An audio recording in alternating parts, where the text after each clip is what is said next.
Hello and welcome once again.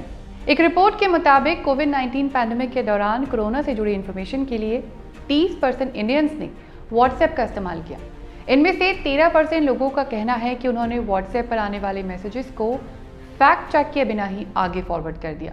Report के मुताबिक 14% लोग ऐसे थे जिन्होंने दिन में 3 या 3 से ज़्यादा मैसेजेस फॉरवर्ड किए और 5% लोग ऐसे थे जिन्होंने 9 या 9 से ज़्यादा मैसेजेस फॉरवर्ड किए। लेकिन वो मैसेजेस कितने सही और गलत थे ये चेक करने की किसी के पास फुर्सत नहीं।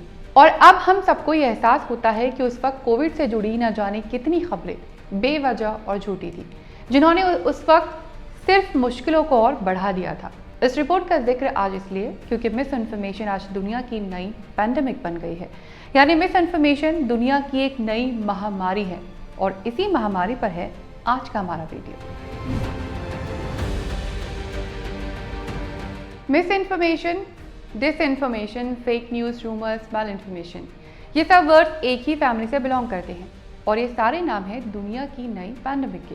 रिसर्चर्स का कहना है कि मिस इन्फॉर्मेशन दुनिया में तेज़ी से फैल रही नई बीमारी है और अहम बात यह है कि मिस इन्फॉर्मेशन सोशल मीडिया की एक ऐसी बीमारी है जिसकी गिरफ्त में हम में से बहुत से लोग आ चुके हैं और जिन्हें लगता है कि वो बचे हुए हैं तो वो किसी भी मिनट इस बीमारी की गिरफ्त में आ सकते हैं, क्योंकि मिस इन्फॉर्मेशन या फेक न्यूज़ बताकर नहीं आती, बल्कि सोशल मीडिया पर टहलते हुए ये कभी भी आपकी अटेंशन अपनी तरफ खींच लेती है और हो सकता है आपके ट्विटर, इंस्टाग्राम, फेसबुक या व्हाट्सएप पर आई जिस खबर को आप सच मान रहे हैं वो मिस इन्फॉर्मेशन का ही हिस्सा है।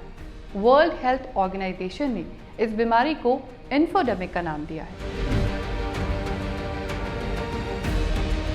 वर्ल्ड इकोनॉमिक फोरम ऑर्गेनाइजेशन के बारे में बहुत से लोगों ने सुना होगा, नहीं सुना तो हम शॉर्ट में बता देते हैं क्योंकि डिटेल में हम इस तरह की ऑर्गेनाइजेशंस के बारे में अलग से एक वीडियो लेकर आएंगे। तो स्विट्जरलैंड में बेस्ड वर्ल्ड इकोनॉमिक फोरम एक नॉन गवर्नमेंटल ऑर्गेनाइजेशन है। ये ऑर्गेनाइजेशन हर साल ग्लोबल रिस्क रिपोर्ट पेश करती है। इस रिपोर्ट में दुनिया के सामने सबसे बड़े रिस्क यानी सबसे बड़े खतरों के बारे में बताया जाता है। ग्लोबल रिस्क रिपोर्ट 2024 के मुताबिक मिस इन्फॉर्मेशन दुनिया के सामने आने वाली सबसे बड़ी मुसीबतों में से एक है। यानी मिस इन्फॉर्मेशन दुनिया के सामने मौजूद सबसे बड़े खतरों में से एक बनती जा रही है।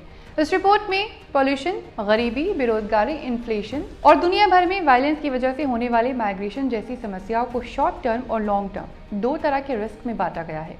इन दोनों ही कैटेगरीज में मिस इन्फॉर्मेशन या फेक न्यूज़ को हायर रिस्क में शामिल किया गया है। जनवरी 2024 में आई इस रिपोर्ट में कहा गया कि अगले 2 साल में मिस इन्फॉर्मेशन या फेक न्यूज़ पूरी दुनिया के लिए सबसे बड़ा रिस्क है और रिपोर्ट के मुताबिक इंडिया में इलेक्शंस के दौरान ये कंडीशंस और भी खतरनाक हैं।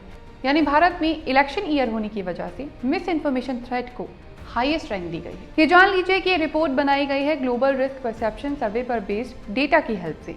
इस डेटा पर academia, business, environment, international community से जुड़े 1400 से ज़्यादा एक्सपर्ट्स ने वर्ल्ड इकोनॉमिक फोरम के साथ काम किया। फेक न्यूज़ वर्ड या फेक न्यूज़ का कॉन्सेप्ट चर्चा में आया था 2016 में। 2016 के यूएस प्रेसिडेंशियल इलेक्शन के दौरान फेक न्यूज़ या मिस इन्फॉर्मेशन सिर्फ अमेरिका के लिए नहीं बल्कि दुनिया के लिए भी एक चिंता का विषय बन गई। अमेरिकन इकोनॉमिक एसोसिएशन में दिए एक रिसर्च आर्टिकल के मुताबिक डोनाल्ड ट्रंप को फेवर करती झूठी खबरें 30 मिलियन बार फेसबुक पर शेयर की गई, जबकि हिलारी क्लिंटन को फेवर करती झूठी खबरें 8 मिलियन बार फेसबुक पर शेयर की गई और इस इलेक्शन में जीत ट्रंप की हुई थी। 2016 में ऑक्सफोर्ड डिक्शनरी ने भी वर्ड ऑफ द ईयर चुना पोस्ट ट्रुथ। ये वर्ड डिनोट करता है उन सर्कमस्टेंसेस को जिसमें पब्लिक ओपिनियन को शेप करने में यानी जनता की राय बनाने में रियल फैक्ट्स कमजोर पड़ जाते हैं और वो खबरें ज़्यादा असर दिखाती हैं जो भले ही फेक हैं लेकिन वह हमारे इमोशंस और पर्सनल बिलीफ्स को टारगेट करती हैं। 2016 के इलेक्शंस के बाद प्यू रिसर्च सेंटर की एक रिपोर्ट में अमेरिका के 64% लोगों ने माना कि फेक न्यूज़ स्टोरीज ने उनके लिए कंफ्यूजन का माहौल पैदा किया, जबकि 23% लोग ऐसे थे जिन्होंने कहा कि उन्होंने झूठी पॉलिटिकल स्टोरीज खुद शेयर की, कई बार जानबूझकर तो कई बार गलती से। अब बात करते हैं फेक न्यूज़ की साइकोलॉजी के बारे में। फेक न्यूज़ फैलाने में हम सब जाने अनजाने में भागीदार होते हैं और ये होता कैसे है। दरअसल अमेरिकन साइकोलॉजिकल एसोसिएशन में ह्यूमन बिहेवियर मॉडल और मिस इन्फॉर्मेशन की स्टडी पर एक आर्टिकल है। इस आर्टिकल के मुताबिक मिस इन्फॉर्मेशन पर हमारे यकीन करने की पॉसिबिलिटी ज़्यादा होती है, यानी हम इंसान फेक न्यूज़ पर जल्दी भरोसा करते हैं, और जब हम जल्दी भरोसा करते हैं तो जाहिर तौर पर सोशल मीडिया की तेज़ रफ्तार की ज़िंदगी में हम उस फेक न्यूज़ को क्विकली फॉरवर्ड भी करते हैं। ह्यूमन साइकोलॉजी के मुताबिक कोई भी फेक न्यूज़ जब हमारी पर्सनल आइडेंटिटी यानी हमारी व्यक्तिगत पहचान और हमारे सोशल नॉर्म से जुड़ी होती है तो हम उस पर ज़्यादा यकीन करते हैं, खासकर जब वो फेक न्यूज़ हमारे लिए कुछ नई सी होती है, कोई नई जानकारी लेकर आती है तो हम उसमें ज़्यादा इंटरेस्ट दिखाते हैं। इस इंटरेस्ट की वजह है कि वो फेक न्यूज़ हमारे अंदर स्ट्रॉन्ग इमोशंस पैदा करती है।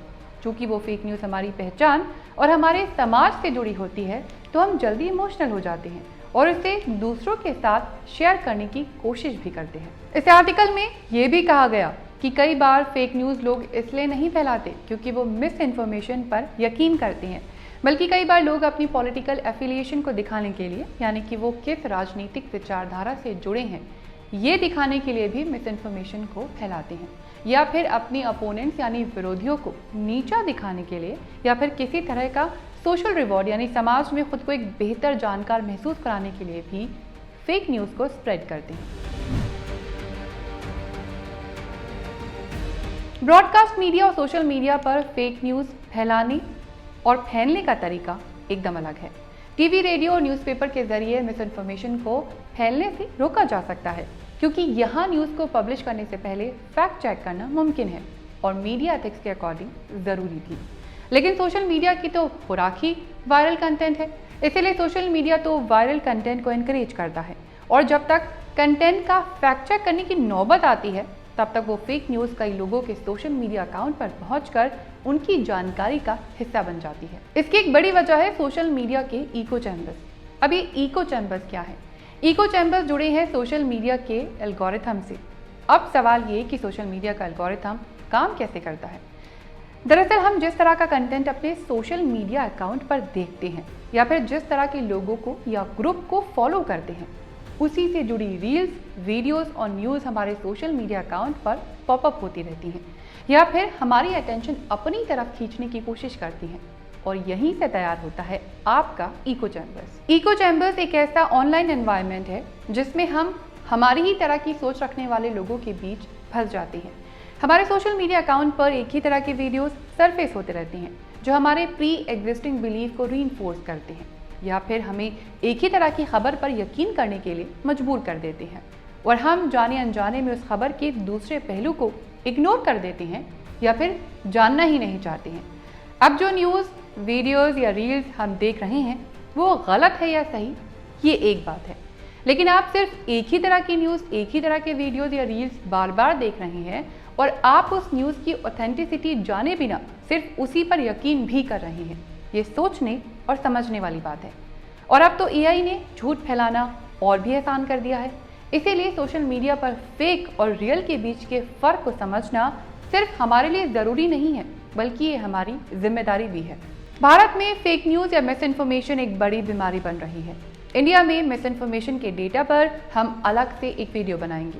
अगर आप इंडिया में फेक न्यूज़ से जुड़ी कोई भी इन्फॉर्मेशन या डेटा शेयर करना चाहते हैं तो कमेंट बॉक्स में लिखकर हमें ज़रूर बताइए। और मिस इन्फॉर्मेशन से खुद को बचाने के लिए खबर की ऑथेंटिसिटी चेक करिए। और अगर ये वीडियो पसंद आया तो इसे लाइक करिए, शेयर करिए और चैनल को सब्सक्राइब भी करिए।